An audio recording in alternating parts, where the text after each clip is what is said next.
So it's exam time. So how can you do your best and not get stressed? June is the time in school where the rooms go quiet, pupils get their heads down, and the exam season is upon us. It's a sad inevitability of the academic calendar that this cycle returns each summer. And we know that this can cause anxiety and concern for those who are facing exams and also for those with whom they live. I feel especially sorry for parents with siblings in exam years. It's not unusual to have a GCSE and an A-level candidate in the same household. So, how does one manage this and support their children?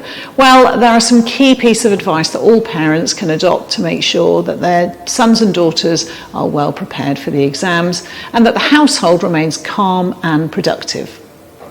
Number one, help them to structure a sensible revision plan and start revising early. Top grades are not secured or lost on the day, but rather through the preceding 2 years in class and through the revision programme in the months leading up to the exam season. Number two, help them to go through the subjects and topics that they feel more and less confident about so that they can be self-evaluative and help to focus on what needs most work. Number three, help them to consider how best they should revise. There's evidence to say that the Pomodoro technique, for example, which chunks revision into 25-minute slots, is an effective technique to use. Use rewards and incentives as a motivator. Everyone enjoys a little gift, some favourite food, or a few kind words to urge them on, and your revising teenager will not be any different. And number five, work out what revision approach works best for your child.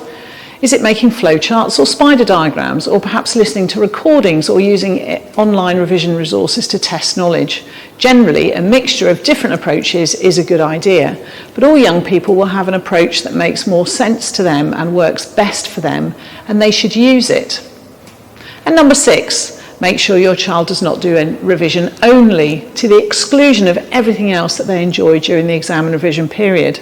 Time spent in the outdoors is, as we know, great for our mental health, as is exercise. So we recommend that pupils are keeping up with their sports commitments or walking the dog or pursuing their artistic hobbies. All of these will mean that they feel more energised when the next 25-minute revision slot comes along.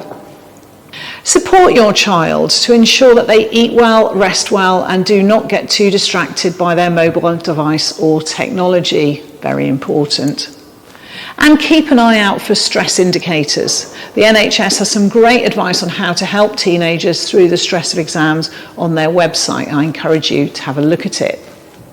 Here at school, we work hard to help pupils feel well prepared, starting back in the early years of the senior school by helping them to structure revision and giving advice about how much time they should be spending on their work. This trains them well and also promotes the development of a range of resources and structures that they will find useful in their revision for the more formal public exams later in their school career. The key message for us all is to ensure that teenagers feel supported and confident as they go into the exam hall. This will have been possible if they followed the guidance above.